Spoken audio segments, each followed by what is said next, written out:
SP জসিমউদ্দিনের সম্পূর্ণ SP Jasimuddin এই কাজগুলো করাইছে। আমাকে অ্যাসিড ছোড়ানোর নির্দেশ এসপি জসিমউদ্দিন দিয়েছে। আমি চাই ওনাদের মতো সমাজের বড় বড় যারা আছে লাকুম দীনুকুম ওয়ালিয়া দিন। প্রিয় বন্ধুগণ, এই লাকুম দীনুকুম ওয়ালিয়া দিন আমাদের বাবু শেখ হাসিনার তাফসীর।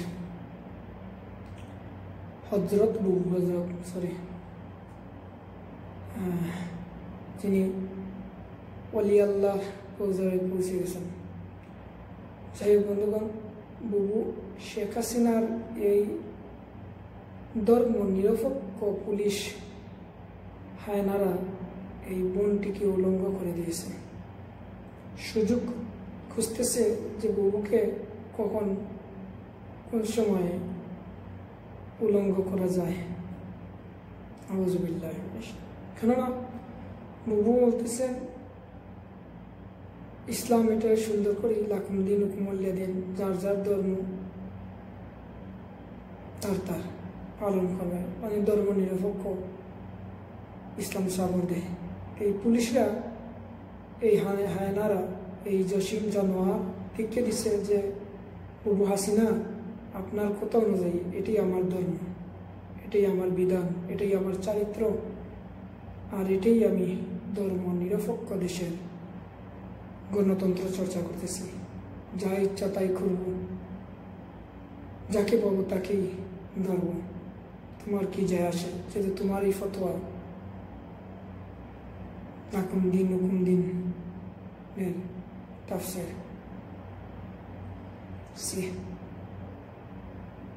প্রভু, আসলেই তোমার লজ্জা নাই?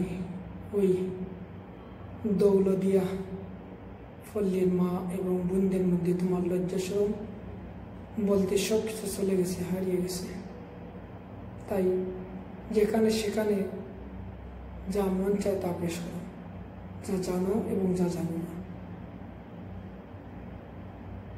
যদি তুমি ইসলাম বুঝতে জানতে, তাহলে অবৈধভাবে সব কিছুতে দখলদারি করতে না। নাম্বার 1, ইসলাম চর্চা করো, তাহলে কোন ইসলাম তোমাকে পারমিশন দিয়েছে ক্ষমতায় বসার জন্য, প্রধানমন্ত্রী হওয়ার জন্য? কোথায়, কোন কিতাবে পেয়েছো? কোরআনের কোথায় পেয়ে তুমি পড়েছ যে মহিলা প্রধানমন্ত্রী হতে হবে, রাষ্ট্র ক্ষমতা নিতে হবে? তুমি না নবীর আদর্শ অনুযায়ী চলো, মদিনার সনদ অনুসরণ করো। তাহলে মদিনার সনদের কোথায় আছে যে নবীর স্ত্রীরা নবীর পরে তারা প্রধান হয়েছিল? যদি তাই হতো, সবচাইতে বেশি হাদিস মুখস্থ করেছেন আম্মা জান হযরত আয়েশা সিদ্দিকা রাদিয়াল্লাহু তাআলা আনহা। উনি কেন রাষ্ট্রপ্রধান হলেন না? আসলে ক্ষমতার চেয়ারে তোমাকে এমন ভূত বানিয়েছে, পাগল বানিয়েছে যে মুখে দিয়ে যা আছে তা বলো।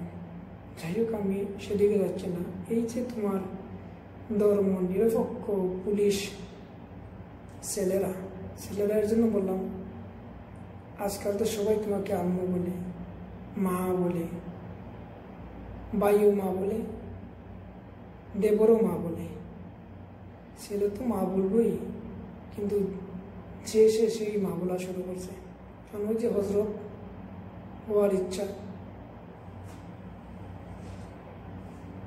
দেখো ভবিষ্যতে কি হয়, আল্লাহ না করো। যে কথাগুলো বললাম, যে পুলিশ হায়নারা অপেক্ষা করতেছে কখন সুযোগ পাই আর তোমাকে উলঙ্গ করে দেয়।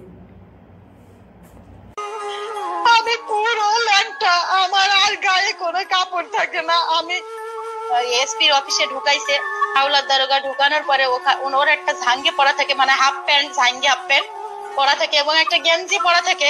ও আমাকে ধরতে, মানে এভাবে ধরতে যায়, মানে আমি ওকে ধাক্কা দিই, কি করছেন ধাক্কা দিয়ে আমি বাইরের রুমে চলে যাই। ছিল না এসপি, এসপি ছিল না, ওই মোল্লাটা ছিল। ওই এসপি ছিল। হ্যাঁ এসপি জসিমউদ্দিন। জসিমউদ্দিন এসপি উনি জায়গাপাড়া ছিল সেখানে। হ্যাঁ হ্যাঁ, না না, জাঙ্গিপাড়া আর গেঞ্জিপাড়া। মানে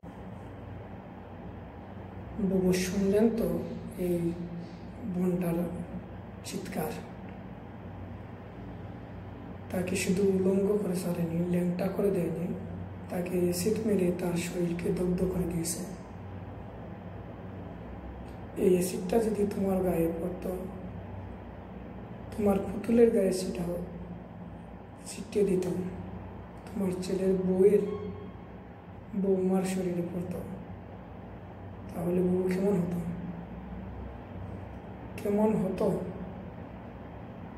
বুবু এটাই বলবো, যেহেতু তুমি দলমত নির্বিশেষে ধর্ম নিরপেক্ষ মমতাময়ী মা উপাধি পেয়েছ, যে কেউই এইভাবে নিপীড়িত নির্যাতিত হয় তোমাকে মা বলে।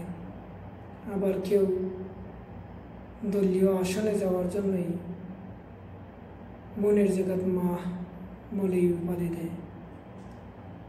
তুমি যেহেতু মমতাবয়ী আম্মা জান হয়েছ, মেহরবানি করে যদি লজ্জাও কিছুটা বলে থাকে, তাহলে এই জান্নাতদেরকে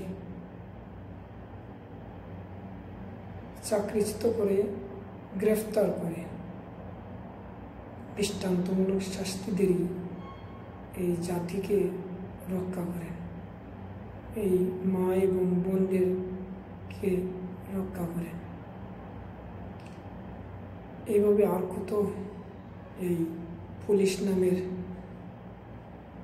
মুষ্টিমে কয়েক বদমাইশের হাতে আমাদের মা এবং বোনরা নির্যাতিত হবে, নিপীড়িত হবে, দর্শিত হবে। এর একমাত্র কারণ ধর্ম নিরপেক্ষ মমতাময়ী মা হয়ে যাওয়ার কারণে। আপনি তো মা না হয়ে রাষ্ট্রপ্রধান হিসাবে বৈধ হন আর অবৈধ হন, এদেরকে দৃষ্টান্তমূলক শাস্তির আওতায় শাস্তি প্রদান করেন।